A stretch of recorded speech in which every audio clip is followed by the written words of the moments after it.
Welcome to The Author Show, where we present new authors and books. From fiction to self-help and everything in between, you'll find it all here. To watch the TV version of our program, visit authorswebtv.com. That's authorswebtv.com. And now, let the show begin. Hi, this is Linda Thompson, your host for The Author Show.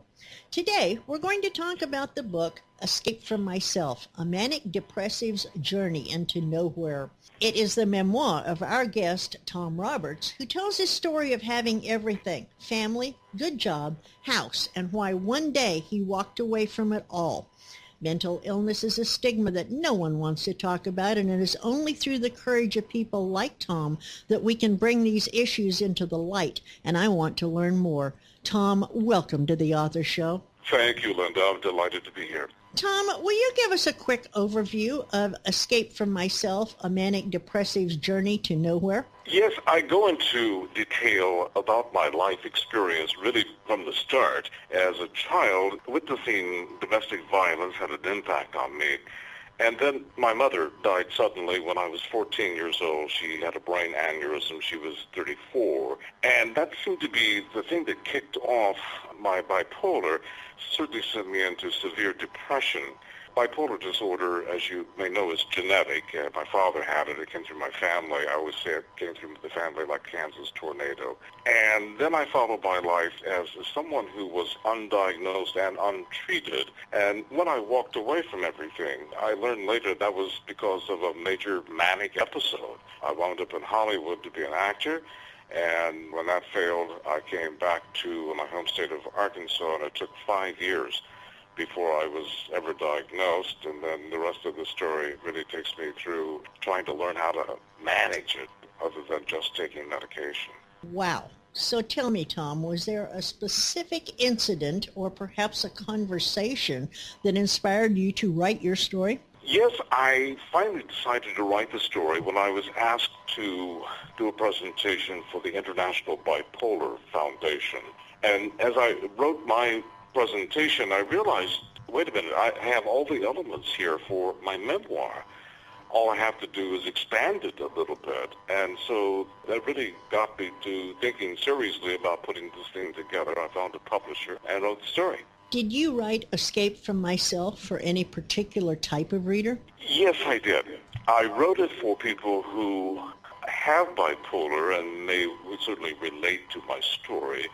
Also for people who do not have it and who do not understand what the illness is all about.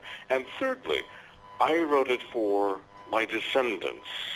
I wrote it for my children, my grandchildren, their children, and their grandchildren. I wanted all of them to know what Grandpa went through so they could avoid my mistakes. Well, from the excerpts I've read in your book, you have a very easygoing style. Would you consider yourself a storyteller? Yes, very much so. I believe that the storytelling is the fastest way to get the truth out because everybody loves a story. You have some very poignant comments and quotes in your book. The one that first comes to my mind is the title of Chapter 2, which is, and I quote, "Mental illness is a family dis-ease," and that is D-I-S-E-A-S-E, unquote. Will you please explain your meaning of dis-ease? Yes, my meaning of that is that I wanted to show that what the impact of undiagnosed mental illness has on a whole family. When one person is sick, everybody gets sick. My dad is from the silent generation, from the Great Depression, World War II. They did not talk about feelings. My father had bipolar disorder that he ran from. He ran from depression. He would not acknowledge that he was depressed. He drank instead. The self-medication was there, and the violence. My father was extremely violent. His domestic violence right in front of us children had an enormous impact on all of us. And it swept through our family. Genetically, I had bipolar. My younger brother, Jerry, had bipolar. My youngest sister, Christy, has bipolar. My baby brother, Randy, is struggling now with major depressions, and he could be bipolar. I don't know. And then my own son, struggling right now with the possibility that he has bipolar. So as it swept through my family, it affected everything.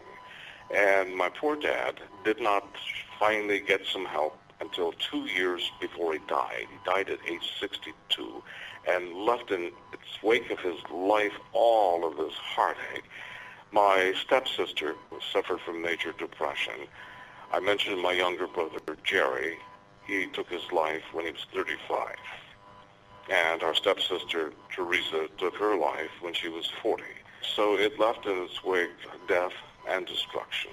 Wow, that's quite an interesting story and almost horrifying to think that how genetics can impact an entire family. You mentioned at some point you were put on Prozac. Now, I have heard absolutely nothing positive about this potentially lethal drug. How long were you on it, and did you experience any specific adverse side effects from it? Yes, I did. I was put on Prozac in May 1988 following a 6-month major depression, and I checked myself into a psychiatric hospital, much against my wife's wishes. And I was put on Prozac by the psychiatrist and started feeling better. In 3 days, it lifted the depression. But unfortunately, that is not the medication one gives to a person with bipolar disorder that was not yet diagnosed, of course. Well, the Prozac sent me to the moon. I became extremely impulsive, and I ran off with a woman that I met in the psych ward, and she followed me to Hollywood, where I was certain that I was going to be successful as an actor, my dream since I was a child. And what I discovered was that after being on the medication for about 6 months, I ran out. I didn't have any health insurance because I lost my job, and I plunged from that high to a deep suicidal depression. Prozac was the wrong medication for me. While you were writing Escape from Myself, did you find the process of remembering painful, cathartic, a bit of both, or something altogether different? I think it was a mixture of both. I remember crying as I wrote about my mother's passing because I was reliving every moment of December 17th, 1964. And then I would weep when writing about my brother's suicide. His body was found March 15th, 1992. He'd been dead for 2 weeks. The body was found out in the woods. And I would relive every moment of that time, of that afternoon when I learned, and then 2 days later when I tried to speak at his funeral, but it choked up so much that I couldn't get any words out. Those were sad times for me, and they're memories that I don't like to have. There were other memories where I was behaving in a manic behavior, and it was so embarrassing. As I look back, oh my God, I did that. I can't believe I did that. And it was cathartic in the way I was able to finally deal with those memories and say, hey, Lloyd, you were sick. You had an illness. That's why you behave that way. Your book cover just feels so lost and lonely. Is that the message you wanted to convey when you chose it? Well, I was lost and lonely, that's true. The time that I was trying to come to terms with the illness, I just thought, well, taking the medication, that's all I needed to do. The psychiatrist didn't tell me I had to do something to manage it, like get plenty of sleep and exercise and proper nutrition.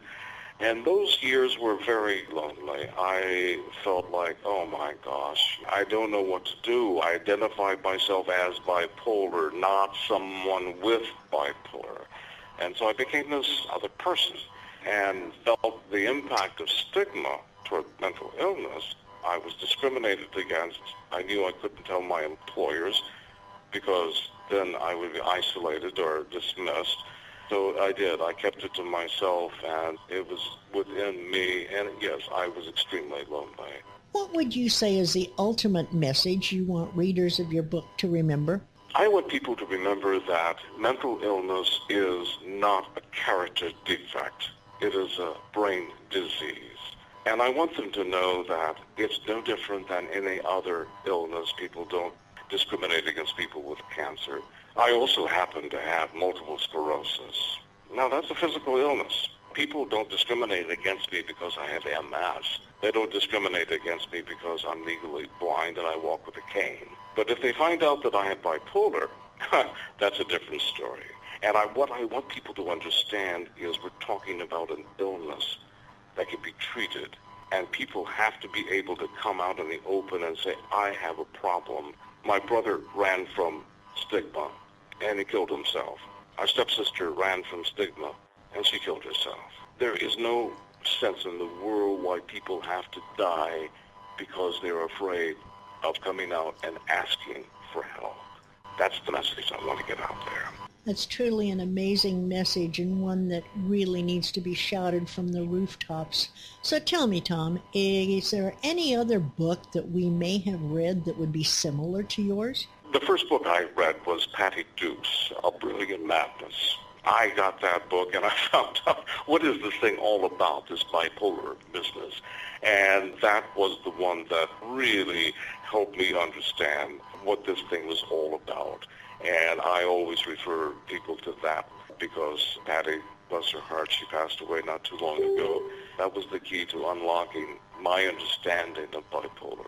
Well, you have an amazing biography, and when I read about all that you've accomplished, I was really blown away. What is your life like now, and what are you doing, and do you consider yourself mentally healed or have it under control? I have it under control. My wife has been after me to write another book about what life is like now, because I haven't had an episode since 2010, and that was a major depression. Depression is the predominant mood in bipolar, and it is also harder to treat. I came very close to killing myself in that particular mood. Since I came out of that and I've been stable, my life is pretty normal. I have a happy marriage. I love being a grandfather. and so life is pretty good. And I'm fortunate enough to live here on the beach and overlook the Pacific Ocean. And I get up at 4 o'clock every morning and meditate and pray by sitting out on the balcony and listening to the surf. I can't imagine life being any better. So where can we learn more about you, about your work, and most of all, where can we purchase Escape from Myself, A Manic Depressive's Journey to Nowhere? The first place to go to learn about me is my website, and it's very easy to remember, TomSpeaksOut.com. That'll tell you everything about me. There's a link to interviews that I've done on radio and also a link to where my book can be purchased. It is available online retailers, so that's the best way to get a copy of my book. Tom, it's been a real privilege to talk with you today. Thank you so much for sharing your story and introducing your book to our audience. When you write your next book, will you come back and talk with us again? I certainly will, Linda, and thank you very much for having me today. At the beginning of Escape from Myself, Tom writes that it is not his autobiography, but rather a memoir of how a genetic disease affected his life. He hopes it will help others on a similar journey. I believe that Tom has taken a very brave step forward in opening the door to that dreaded closet people so often tend to stash all of those thoughts, feelings, and actions that no one wants to face, much less talk about it. If you or anyone you know is experiencing any type of mental illness, I do urge you to grab a copy of Tom's book and start reading. Please visit theauthorshow.com to listen to other featured authors. These interviews are available to book buyers worldwide on demand every day, 24/7. If you have written a book and would like to be a guest on the show, visit theauthorshow.com, complete the interview request form, and we will contact you shortly thereafter. The Author Show is a great way to market your book by getting in front of your target audience with a high-quality interview that will make a real impact. Join us again for another great book and another exciting author on The Author Show.